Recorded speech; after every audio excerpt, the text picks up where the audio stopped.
partager avec nos camarades. Je sais que parmi ceux qui sont assis là, il y a beaucoup de compétences, beaucoup de gens intelligents, mais je vais juste apporter un petit quelque chose. Mon intervention, c'est sur le sujet de l'idéologie, la vision et la mission du PCN. Je vais parler en 5 points. Le premier, ce sont les courants idéologiques dans le monde, puisqu'il faut aller à l'historique. Le deuxième point, c'est la social-démocratie, puisque nous sommes un parti de centre-gauche. Le troisième point, ce sera l'idéologie du PCN. Le quatrième, la vision du PCN. Et le tout dernier, les missions du PCN. Voilà, vous pouvez prendre ça quand vous allez rentrer en résumé mon intervention à 5 points. Merci.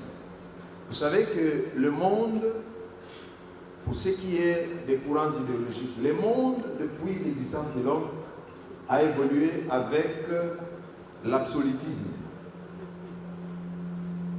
Le monde a évolué avec l'autocratie. C'est-à-dire, il y avait des rois qui détenaient le pouvoir absolu. Et vous savez que détenir un pouvoir absolu n'est pas bon. Puisqu'il y a un professeur qui a dit le pouvoir corrompt et le pouvoir absolu corrompt absolument. Il cite le professeur Mafeli Makam. Si quelqu'un détient le pouvoir, c'est bon. Mais le pouvoir va le corrompre. Mais s'il est absolu, il va absolument les corrompre. Et c'est grâce à la Révolution française qui commence par l'ouverture des États généraux, le 5 mai 1789, et qui prend fin par les coups d'État de Napoléon Bonaparte, le 9 novembre 1799, qui a conduit au changement du régime en France, où la monarchie constitutionnelle a remplacé la monarchie absolue.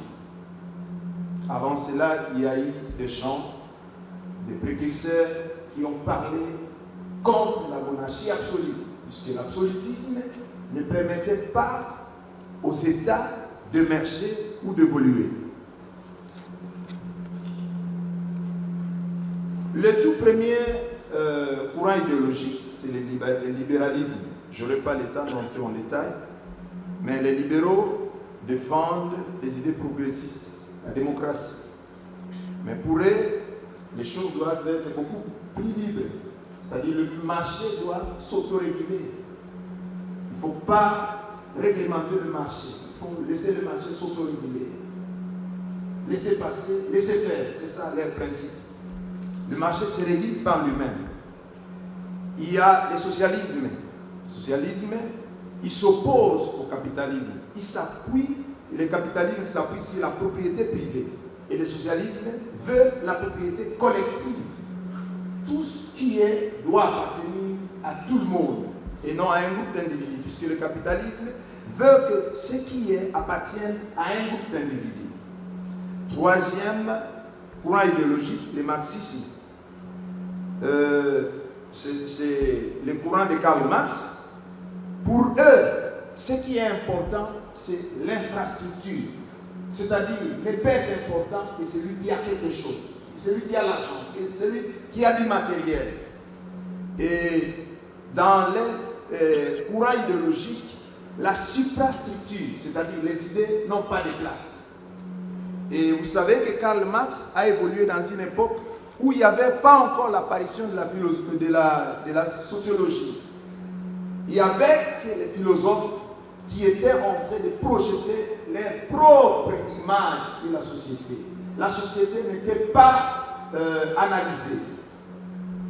Ce n'est que lorsque la sociologie est venue qu'on a commencé à analyser la société, à étudier la société. Et Karl Marx s'est beaucoup appuyé sur le raisonnement des philosophes. Nous avons également le communisme. Le communisme est ici du socialisme mélangé du marxisme. C'est-à-dire, ils prennent les idées des socialistes qui veulent que tout appartienne à la communauté et ils mélangent ça avec le marxisme qui dit que c'est le matériel qui est important. Les idées n'ont pas d'importance. Le cinquième courant idéologique, c'est le nationalisme.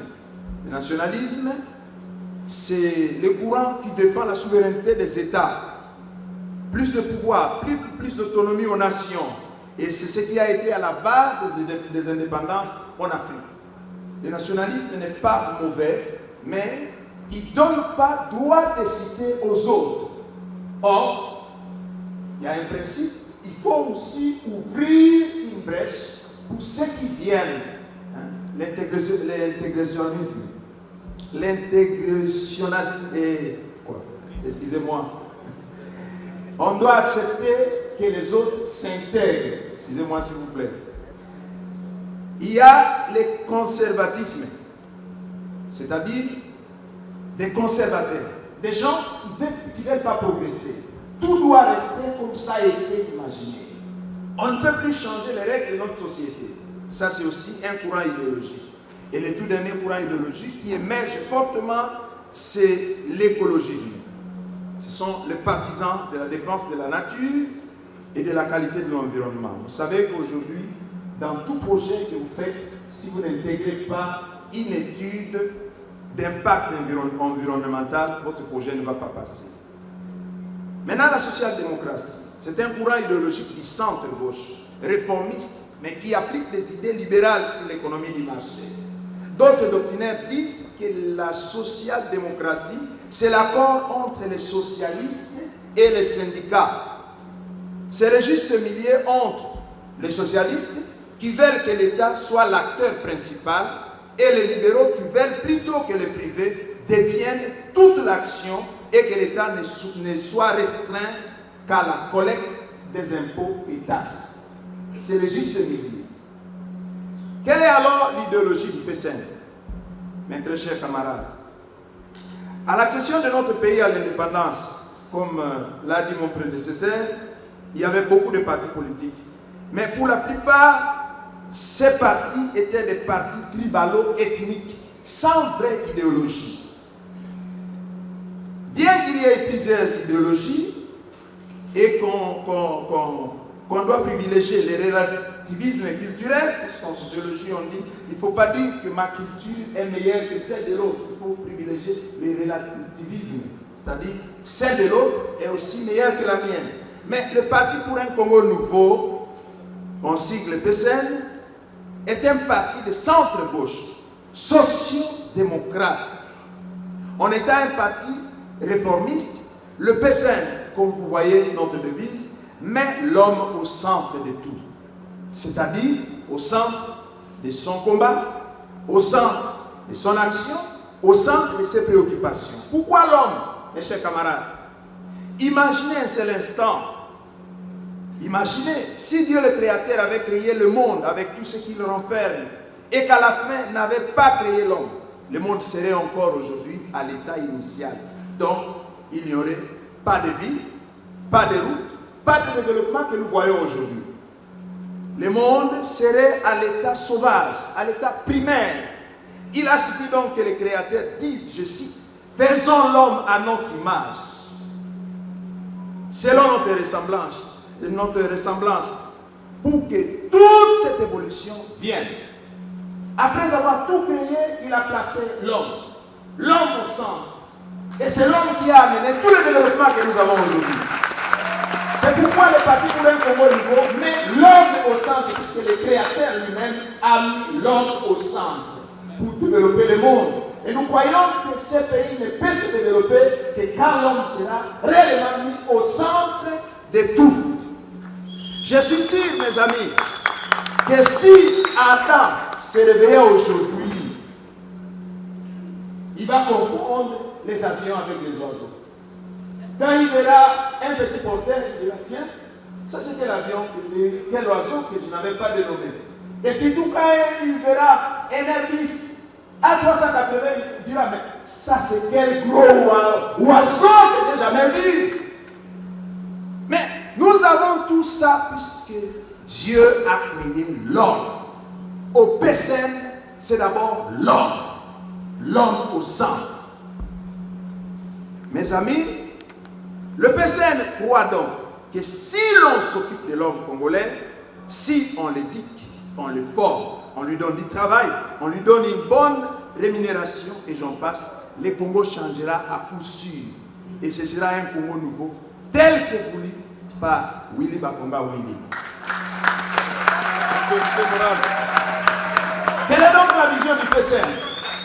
Je ne vais pas abuser du temps de l'autorité morale, puisqu'il n'y a pas assez d'autorités morales qui peuvent s'asseoir, avoir l'humilité d'écouter ces soldats. Vous êtes à féliciter, Excellence.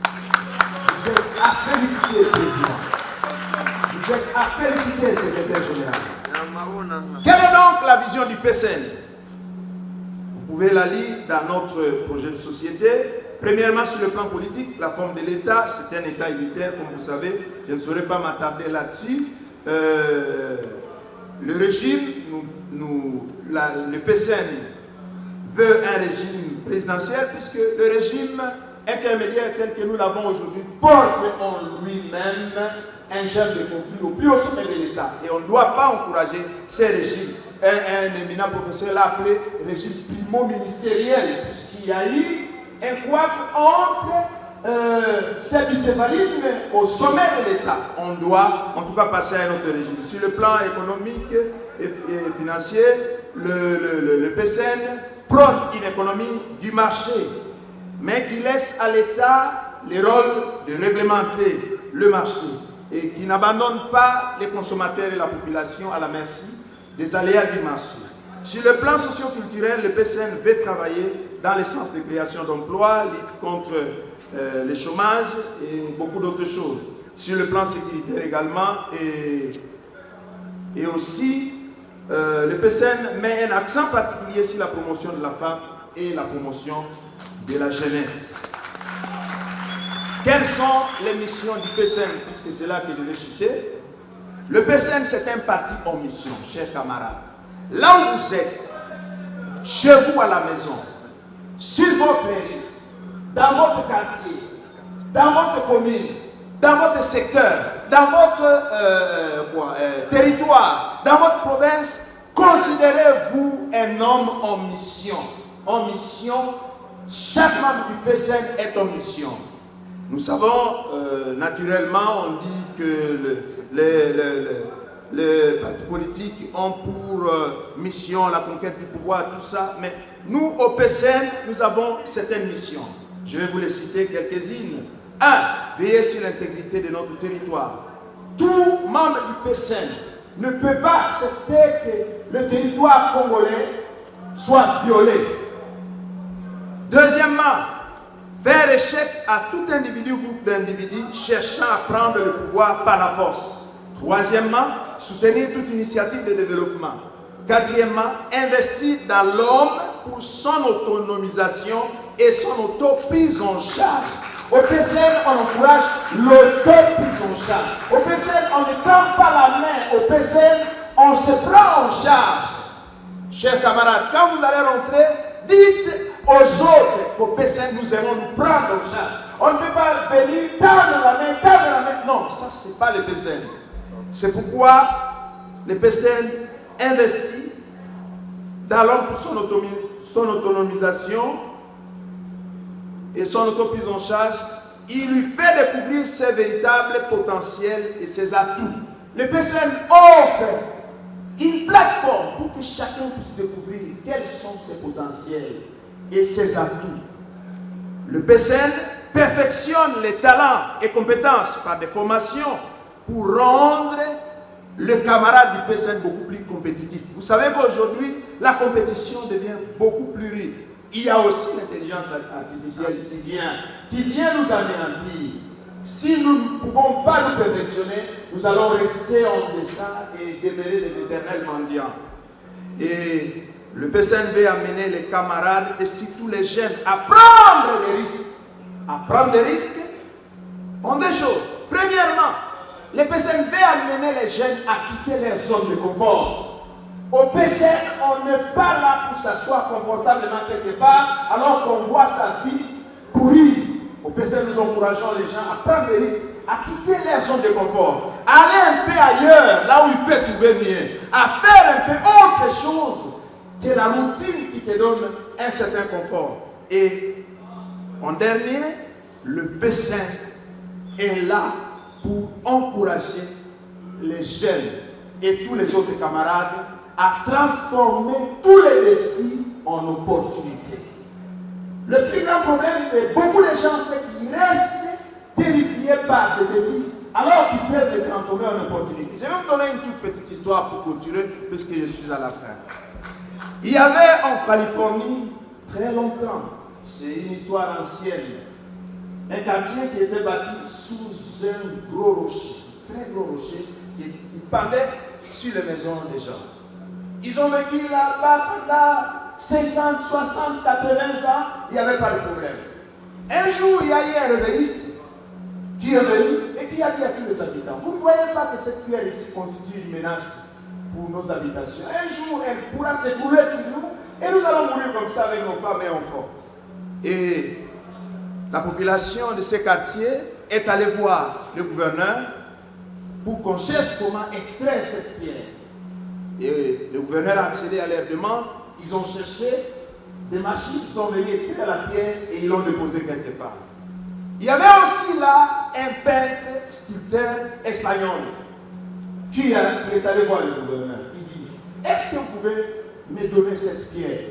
Le gouverneur lui dit, qu'est-ce que tu feras avec la pierre qui a défié tout le monde? Il dit, donnez-moi seulement cette pierre. Et le gouverneur lui dit, nous te donnons 2 semaines pour l'évacuer. Pendant les 2 semaines, il est allé chercher des bailleurs de fonds. Il leur a présenté un projet. Il les a convaincus. Et un bailleur de fonds a accepté de le financer. Il a mis une clôture provisoire, il s'est enfermé et il a sculpté le visage du plus célèbre boxeur californien qui était en train de mourir du cancer à l'hôpital.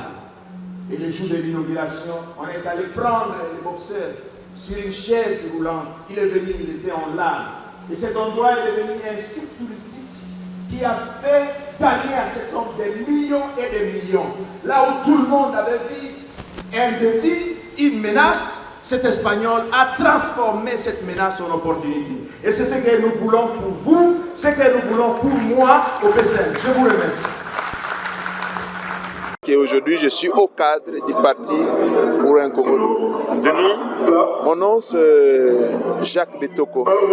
J'ai des sentiments de satisfaction parce que c'était un rêve, c'était un projet. Vous avez suivi notre autorité morale, le projet était monté ensemble et il s'est concrétisé. J'ai des sentiments de joie, vraiment de grande joie, puisque nous avons pu partager avec nos camarades des choses essentielles qui vont significativement changer leur façon de voir et leurs actions. Bien, pour moi, c'est une réussite parce que ce genre de cadre